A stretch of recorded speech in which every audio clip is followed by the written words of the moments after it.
Assalamualaikum warahmatullahi wabarakatuh. Pemirsa semua, berjumpa kembali. Langsung kita sama-sama ikuti. Baik pemirsa, di sini ada 5 syarat konten yang bagus. Pertama, memberikan pengalaman unik bagi pengunjung. Kemudian konten yang lebih baik, lebih sedikit halaman. Kemudian konten yang merupakan identitas. Terus yang keempat, kaya, konten berkualitas tinggi. Yang terakhir, yang kelima, konten yang diperbarui secara berkala. Mari kita lanjutkan berikutnya. Ya, pertama, memberi pengalaman unik bagi pengunjung. Maksudnya konten yang langka dan menarik, atau konten yang menarik lah ya. Contoh acara kegiatan budaya lokal, misalnya menampilkan tarian Dayak dan seterusnya. Kemudian contoh lainnya, misalnya memberikan info spesifikasi kendaraan, misalnya kalau merek ini dan jenis ini memiliki sisi plus dan minusnya seperti apa. Artinya kita memberitahu info yang tidak semua dari kita tahu, seperti itu. Atau juga misalkan sederhana bagaimana cara mencabut tanaman singkong, ada triknya di situ bagaimana gitu ya. Kenapa? Karena telah memberikan info yang penonton belum mengetahui sebelumnya. Karena telah memberikan info yang penonton belum tahu sebelumnya. Yang kedua, konten yang lebih baik, lebih sedikit halaman. Artinya langsung kepada poinnya. Tidak perlu bertele-tele, tidak perlu banyak sisipan, slide, foto atau video sisipan yang tidak ada hubungannya dengan konten saat itu. Kenapa? Karena penonton lebih memilih melihat poinnya.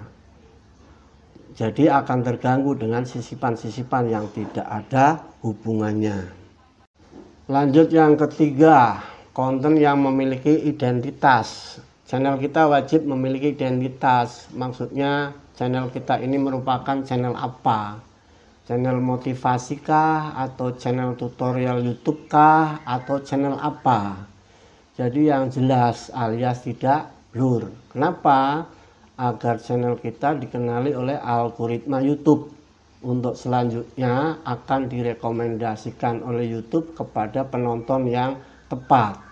Misalnya channel membuat pakaian wanita misalnya. Selanjutnya isi atau konten dari channel itu konsisten, yang isinya cara menjahit pakaian wanita. Berikutnya, kaya, konten berkualitas tinggi. Pertama, relevansi konten ya, sesuai dengan kata kunci. Misal sedang ada di Balikpapan mau belanja oleh-oleh kerajinan tangan lokal misalnya. Berarti di kata kuncinya itu dikasih kata-kata seperti tersebut. Kemudian kedua, durasi atau jumlah kata yang banyak dan relevan dengan kata kunci. Yang ketiga, gambar dan video pada setiap halaman nyaman untuk disimak. Yang keempat, kenyamanan konten saat dibaca, misalnya jenis huruf, ukuran, warna teks, dan seterusnya. Yang kelima, formatting, ya, artinya didominasi poin-poin penting saja. Jadi penonton mendapatkan info yang tepat. Yang keenam, sosial media share, bisa di-share di sosial media lainnya. Yang ketujuh, internal dan eksternal link menuju website yang sama atau video terkait. Tetapi linknya jangan juga kebanyakan. Yang kedelapan, kualitas dan kuantitas komentar. Semakin banyak komentar semakin bagus. Untuk poin yang kelima, konten yang diperbarui secara berkala. Pemirsa, unggah video secara teratur konsisten, misalnya pada setiap hari Rabu seminggu sekali, atau setiap hari Rabu dan Sabtu seminggu 2 kali, atau bisa juga setiap 5 hari dan seterusnya. Akan lebih baik lagi setiap konten saling beririsan. artinya ada keterkaitan lah, seperti itu. Jadi semacam pembahasan bab per bab lah ya, atau cerita berseri atau film berepisode atau apapun lah, film serial kah apa bagaimana. Nah, kurang lebih seperti itu. Jangan lupa bila pemirsa cocok dengan konten ini, jangan lupa diberikan komen, like, jempol ya. Kemudian di subscribe bila mana cocok. Baik pemirsa, kita lanjutkan.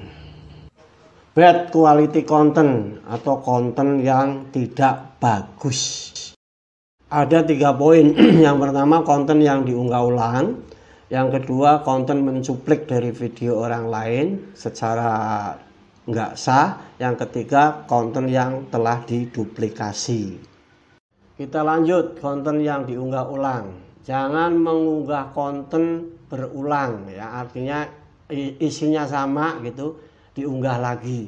Jangan, meskipun itu video sendiri, karena dampaknya penyesalan di kemudian hari. Kita tetap unggah konten yang berbeda-beda ya, artinya foto atau video yang berbeda. Jadi bukan mengunggah foto atau video yang sama. Konten mencuplik video dari orang lain, hindari mencuplik konten video orang lain secara tidak sah. Lebih baik mengunggah foto atau video buatan sendiri, akan lebih terhormat. Berikutnya konten duplikat ya sama aja, konten menduplikasi atau mengcopy ya, ibarat kunci yang dibikin duplikatnya ya, video atau foto yang sudah pernah diunggah oleh orang lain atau oleh kita diduplikasi lagi, seperti itu.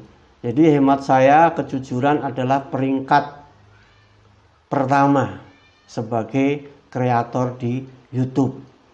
Dalam arti kita tidak perlu tidak jujur ya, atau memberikan informasi yang palsu. Demikian saudara pemirsa dimanapun berada, jangan lupa ya berlangganan subscribe. Terima kasih, semoga kita sukses bersama, amin.